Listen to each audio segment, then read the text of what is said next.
a byproduct of what we're going to talk about is some impact.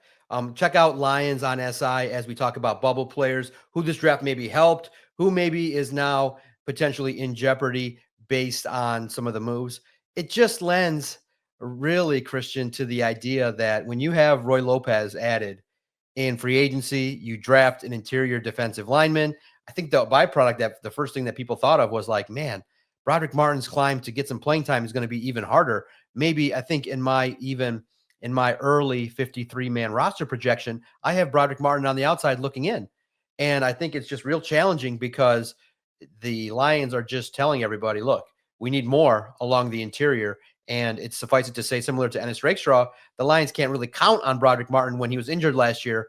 And so when you have a talent like Tyleik Williams, it probably lends to the idea that Brodric Martin's got a lot of work to do. It doesn't mean that is the chapter's closed with the Lions, but it's starting to look like, and it's unfortunate that Brodric's time in Detroit could be coming to a close if he does not have a good training camp. What did you make now of his situation because of the addition of a talented first-round draft pick?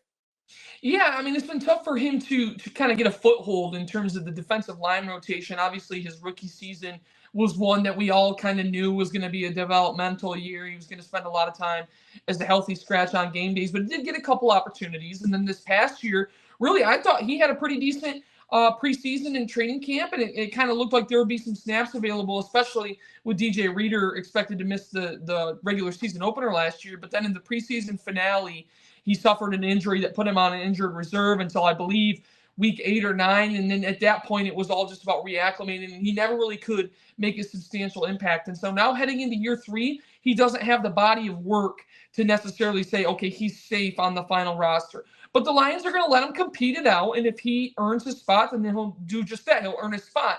But I do think because he does not have the proven body of work through 2 years, he's going to have a good training camp to make the team.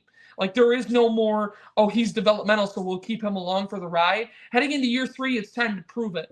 And so I think that he's one of the players that you need to keep an eye on throughout the offseason program and training camp, because I think there's a lot at stake. No doubt. And that's what the Lions really in the National Football League, NFL, not for long. Yeah. So you have to earn your keep, and certain spots, like we're going to talk about, probably lend to certain players that know that they're going to potentially have to battle when the Detroit Lions recognize what their needs were.